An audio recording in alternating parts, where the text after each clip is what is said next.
Cindy and the Magical Tree. Cindy was having a bad day. She'd been happily playing in the park until her brother Bobby wouldn't let her have a turn on the swing. Cindy was so annoyed that she stomped off to sulk by the old oak tree. Humph! She kicked the old tree in a temper. Ouch! That wasn't very nice, said the tree. Cindy was taken aback. She'd never met a talking tree. I'm not mean. It was Bobby's fault. He put me in a bad mood. The tree looked at Cindy as though she should know better. Well, maybe somebody put Bobby in a bad mood. Then he was grumpy, so he put you in a bad mood, and now you've put me in a bad mood. The tree crossed his branches and huffed. You know bad moods spread like dark storm clouds, but just a little love goes a long way to brighten the day. Cindy thought for a moment. Then she ran over to hug Bobby. Bobby hugged Cindy back and told her he was sorry.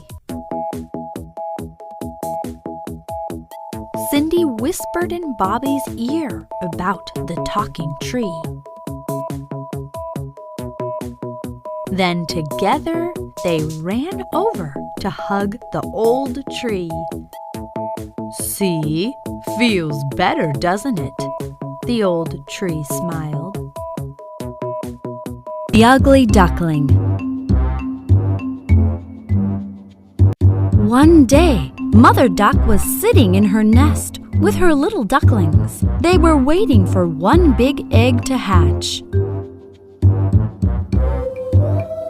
Soon, the big egg hatched. The duckling was different. It was bigger and ugly.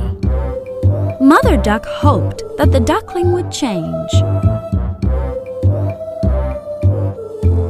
Mother Duck and the ducklings went swimming in the pond. The ugly duckling could swim much better than the other ducklings. Mother Duck took the ducklings to the farm. The farm animals saw the ugly duckling. They were mean to him. He became very sad. This continued for many days. One night, the ugly duckling went far, far away and fell asleep in a muddy marsh. The next morning, the ugly duckling met some wild ducks. They told him that he was ugly and asked him to leave. The ugly duckling was very sad. Months passed by, but nobody was ready to be his friend. One day, the ugly duckling saw 3 beautiful white swans swimming in a pond. The 3 swans said, "Hello, new swan." The ugly duckling told them that he was a duck. The swans told him to look at his reflection in the water. The ugly duckling was amazed. He had grown into a handsome white swan. He was no longer ugly. Princess for a day. Cindy woke up one day only to discover she was a princess. "Oh my," she said, looking around her royal bedroom. Cindy leapt out of her royal bed and called for the queen loudly.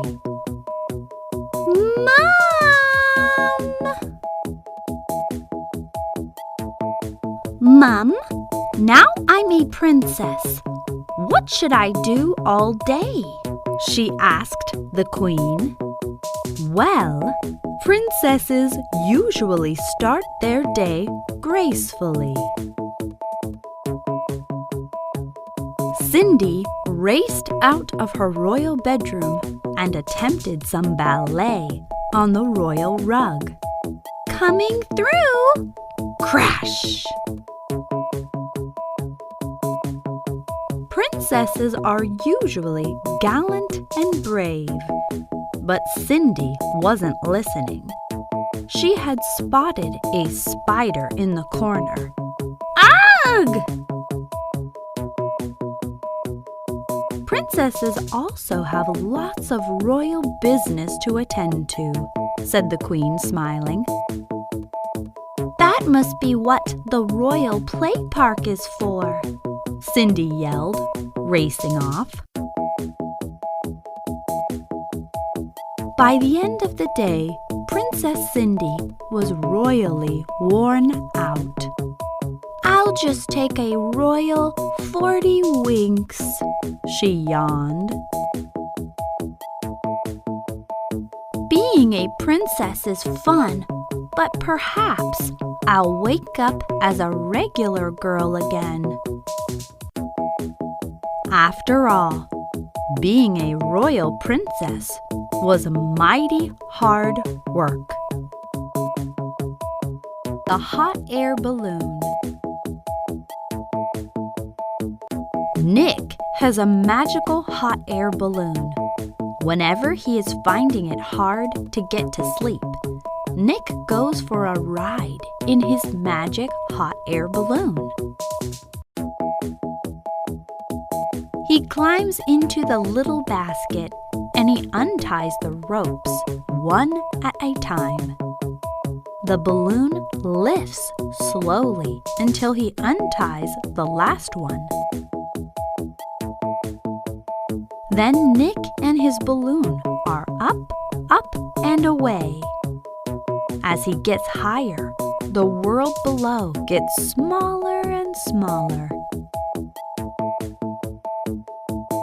The houses look like mini matchboxes. The people look like tiny termites.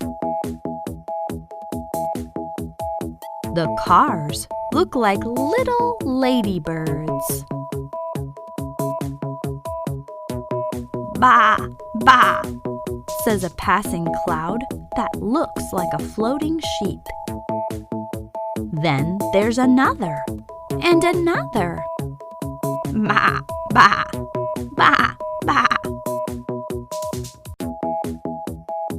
One sheep, two sheep, three sheep, four sheep. As Nick counts the leaping cloud sheep, he starts to feel like he's ready to sleep. Nick's magic balloon has done the trick. And as he sleeps soundly, it slowly, slowly floats back down and leaves him tucked safely in bed. Zzz. Zola tries to sleep. Zola lay on her bed with so many thoughts in her head. She wanted to sleep, so she started counting sheep. Over the fence, one sheep jumped. The second sheep followed, but on the fence she bumped. The third one tried, jumping over the second sheep, but it would have to be a very high leap. Zola stopped counting sheep and tried something else to help her sleep. She got out of bed. Her arms and legs she stretched. She walked around her room and lay back in bed. Nothing could help her sleep. neither stretching nor counting sheep. She got up again, picked up her teddy bear. With Teddy beside her, she wouldn't be scared. She closed her eyes, hugging Teddy tight. She dreamed of Teddy and her flying through the night. Good night, sky. The bedtime has come. Sleep time has come.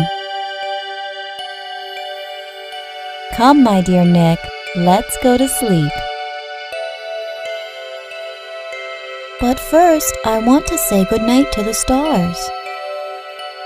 Okay then, let's do that together.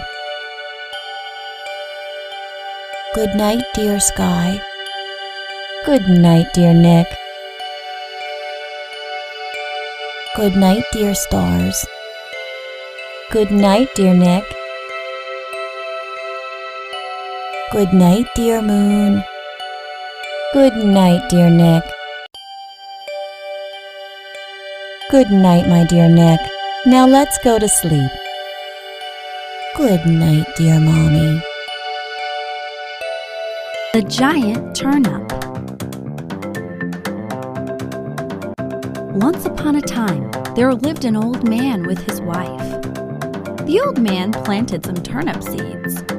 He watered them and cared for them. The seeds grew into plants. There were lots of turnips. The old man took good care of them.